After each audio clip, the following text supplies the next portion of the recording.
is a class 11th NCERT की हिंदी की बुका ये अन्य महत्वपूर्ण है। सो ये पढ़ना बहुत ज़्यादा इम्पॉर्टेंट है। ये सेकंड चैप्टर का ये फर्स्ट चैप्टर का क्वेश्चन है नमक के दरोगा। से चलिए अन्य महत्वपूर्ण में फोर्थ वाला है। ये मेरे को बहुत ज़्यादा इम्पॉर्टेंट लगा तो मैंने सोचा शेयर करते हैं आपके साथ। पंडित आलोपीदीन के चरित्र की विशेषताएं लिखिए। दातागंज के पंडित आलोपीदीन ऐसे अनेक गुणों से संपन्न व्यक्ति थे जो सामान्य लोगों में दिखाई नहीं देते। उन्हीं गुणों के कारण वह नगर के ही नहीं अपितु पूरे समाज में प्रतिष्ठा प्राप्त कर चुके थे। उनके चरित्र की प्रमुख विशेषताएं निम्नलिखित। अति संपन्न एवं प्रतिष्ठित। इनकी पहली है, पंडित जी अपने क्षेत्र के अति संपन्न एवं प्रतिष्ठित व्यक्ति थे, जिस कारण उन्हें छोटे बड़े सभी लोग जानते थे। जब उन्हें नमक कांड में गिरफ्तार किया गया तो लोग ने उन्हें कोसा और बुरा भला कहा, लेकिन जब से अदालत के द्वारा छोड़ दिया गया लोगों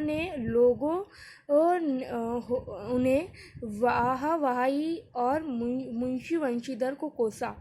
चतुर व्यवसायी। पंडित आलोपीदीन व्यवसायी थे, लेकिन वे सीधे साधे सरल स्वभाव वाले व्यवसायी नहीं थे। वे अपने कोई भी काम निकलवाने के लिए दाव पेच लगाना जानते थे। नमक में गिरफ्तारी से छूट जाने के लिए 40,000 तक रिश्वत देने को तैयार थे, तो अदालत में वकीलों आदि को उन्होंने खरीद ही लिया। अपराधी होने पर भी वे अपराधी सिद्ध नहीं हुए। उन्हें गिरफ्तार करने वाले मुंशी वंशीधर को ही अदालत की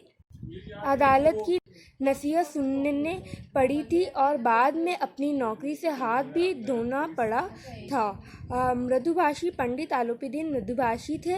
वे अपनी जुबान से काम निकलवाना जानते। गिरफ्तारी के समय भी उनकी जुबान पर कड़वाहट या धमकी नहीं थी और बाद में मुंशी वंशीधर को अपना मैनेजर बनाते समय भी उनकी जुबान से रस टपक रहा था। दूरदृष्टि वाला। पंडित जी बहुत दूर की सोचने वाले व्यक्ति थे। वे भली भांति समझ गए थे कि मुंशी वंशीधर सच्चा, ईमानदार और कर्मनिष्ठ व्यक्ति था जो किसी भी लालच में नहीं फंस सकता था। वह कर्तव्यनिष्ठ और परिश्रमी थे।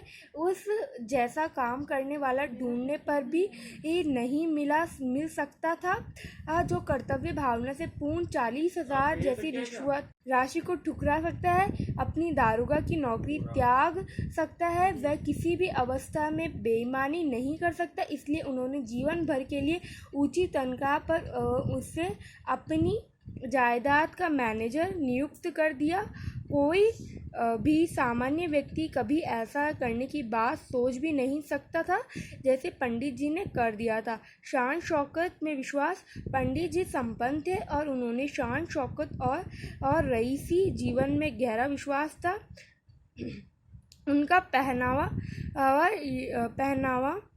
शौक, बैलगाड़ियों की सजावट आदि इसी के परिचायक हैं। तो लाइक, शेयर एंड सब्सक्राइब।